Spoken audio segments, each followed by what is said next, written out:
So this is an NFT. This LeBron James NFT was recently sold for around $210,000 and you can actually buy it now for $250,000. This is also an NFT Jack Dorsey recently sold his first tweet for $2.9 million, or more specifically a picture of his first tweet actually. And this is also an NFT which I obviously saved for research for this video. Yeah. Weh, you jangan tipu lah, bro. Hey guys, welcome to my channel. My name is Chun Wing, and today I would like to talk a little bit about NFTs. I personally just made about 10,000 ringgit from NFTs, and the reason why I'm telling you this isn't because I want to show off or whatever. The reason why I'm telling you this is simply because I would like to bring more awareness to the NFTs. Simply because I think that the NFT space is going to be another one of these gold rushes. It's going to be very prevalent for the next 2 to 3 years. The way that I would talk about the NFT craze is sort of like how I would imagine. I think the best analogy would be kind of like, say if you were back in 1998 or 1999 when the first edition booster box for Pokemon came out, and the shopkeeper is probably selling it for $100, right? And so would you buy it or would you not buy it, right? Hindsight is 2020, because when you look back now, you're like, oh, of course I'll buy 20 boxes, wow, pop, I get my mother's money, I tell my father take some money and pop, stack, 20 years later, millionaire. Well, it doesn't work like that, right? So hindsight is 2020. But what if I told you that you currently have a second chance to do that? Well, that is exactly what I think NFT is. So let's get into it. So you're probably thinking to yourself right now, what is an NFT? So NFT stands for non-fungible token. So the keyword here is the word fungible. Fungible is simply a sexy word for interchangeable, and interchangeable is actually in this context a sexy word for I can change this for something of equal value, but it can come in different forms. So the ringgit is fungible because if I give you 10 ringgit, you can give me 2 5 ringgits or 10 1 ringgits, and that is still okay.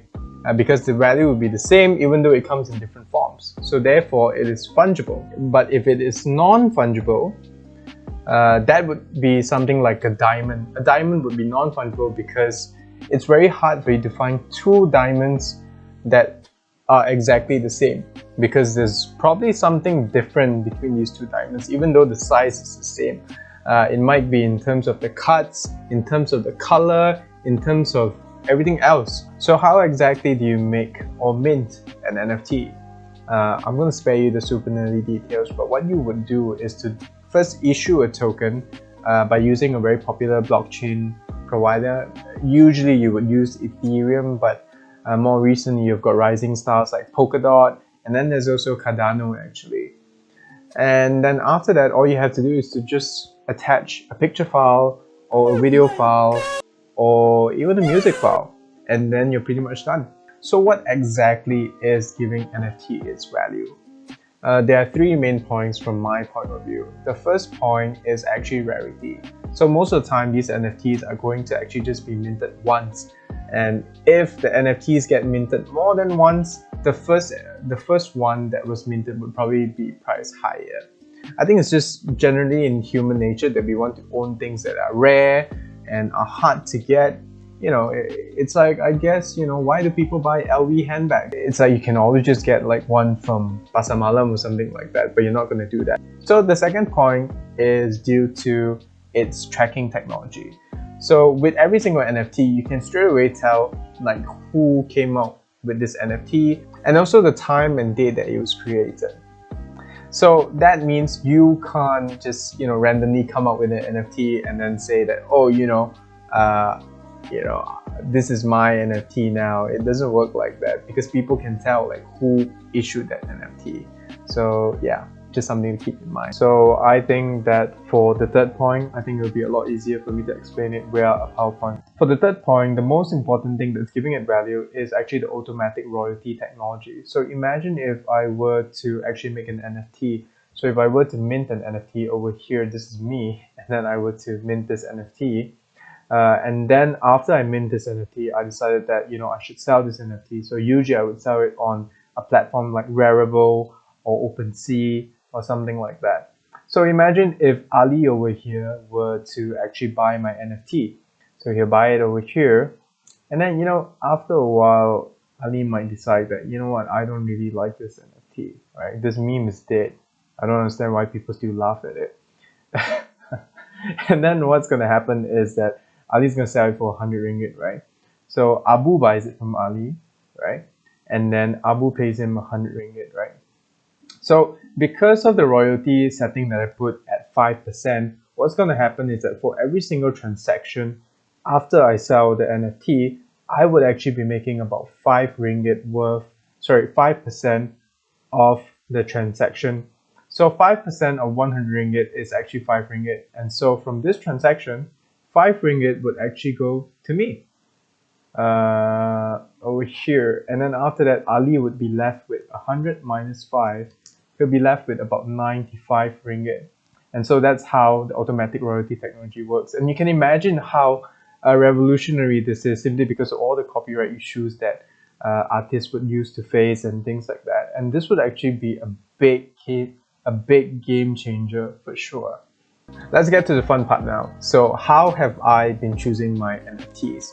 The way that I've been choosing my NFTs, well, I actually have 3 main rules. The first rule is to be data driven. So I use cryptoslam.io, and from this website I can see the top buyers and the top sellers, the number of buyers, the number of sellers, the top NFT projects that are being run right now. The second thing that I would like to do is to actually look at how big the project is outside of the crypto space actually. So for example, if I were to look at NBA Top Shot, and then I'm thinking like, how big is this brand outside of this whole NFT thing? So there are a few things that you could potentially do. One is that you could just do a Google search, or sometimes for me, I actually like to go to their YouTube channel just to look at their number of subscribers, and then it gives me a bit of a gauge of like, how big the potential market size could be. I like using YouTube simply because I feel like the more technology savvy people, if they're interested in something, they'll usually subscribe to it on YouTube or something like that. And the last rule that I have is to know who is backing this. So for example, NBA Top Shot is backed by NBA itself, and they recently got investments from Michael Jordan, and they've even got words of affirmations from Kevin Durant and things like that. And I think those are very helpful indicators, and so you should always do your research when it comes to that. Okay, awesome. But how do you come up with your 10k figure? You know what? I think this is a very good time for me to sort of explain my thought process, and also to sort of walk you through the 3 principles just now. So the first principle is to be data driven. So what I did was to check cryptoslam.io, and then I realized that the top NFT project out of hundreds of projects was actually NBA Top Shot back then, which then brought me to principle number 2 and principle number 3. So I started asking myself 3 questions. Is this project loved by many? They have, according to their Facebook, about 40 million fans, and they also have about 16 million subscribers on YouTube. And when I compared those figures to other projects, like for example, say Godzilla or Bratz or whatever, or Street Fighter back then, it made me a lot more confident. So the second question that I asked myself was this backed by a large institution? So I checked, and I noticed that NBA has been here since 1946, and so that made me quite confident as well. And then the last question that I asked myself was, do I see this project standing the test of time? For me, I don't think there's any like right answer or wrong answer for this part. This is really based on your intuition or your own judgment. Okay, let's take a look at my NBA Top Shot collection. I recently bought this Anthony Davis card for $165 and then I sold it at $314. So I also bought a few of these packs. All of them would cost around $257. And having a quick look at eBay for the secondary market, I can actually sell all these packs altogether for a grand sum of $2,780, and this is just the average price. So the current valuation of all of my NFTs is currently somewhere around $3,094, and if I were to minus my cost or capital of $431, that leaves me with a profit of $2,663. In terms of ringgit, I'm using the rates for today, which is the 6th of April 2021. That leaves me with a cool profit of 11,051 ringgit and 45 cents. So one thing to keep in mind when you're investing in NFTs is that you want to look at this at the long term. So I feel like there will be a lot of market highs and market lows, but in the end, give it about 10 years time, all these things would be limited edition items, and these items will skyrocket. At least that's what I think. Oh, I do want to say something though. This is not financial advice. This is just, a random guy's opinion online, but this is really just my own opinion. So yeah. So NFTs here to stay, or is this just going to be a fad? The way that I see it, I strongly believe that NFTs are going to be a very permanent thing. The logic is that a long time ago, maybe not so long ago, maybe even just like 30 years ago, a lot less people were online, and 30 years after, zooming into today, I see my dad on TikTok way too much. If Bitcoin is kind of like the digitalized version of gold, then NFTs are kind of like the digitalized version of art. If anything, it's a very big signal. A very big signal for how a lot more things are going to be digitalized. And I wouldn't be surprised if virtual properties become way more expensive compared to actual properties in the future, especially when you have better augmented reality and virtual reality technology. I'm not going to get way too much into that, the nerdy stuff that I'm into. But yeah, it's a crazy time to be alive, and man, you would not want to miss out on this. Thank you for watching, and I hope that you've learned something, because I sure did. And please do like, comment, and subscribe for more content like that, and do tell me what other content that you'd like to see, so that I can have some ideas. I mean, so that you would be able to see the content that you would want to see. So yeah, I'll see you in the next video. Bye bye.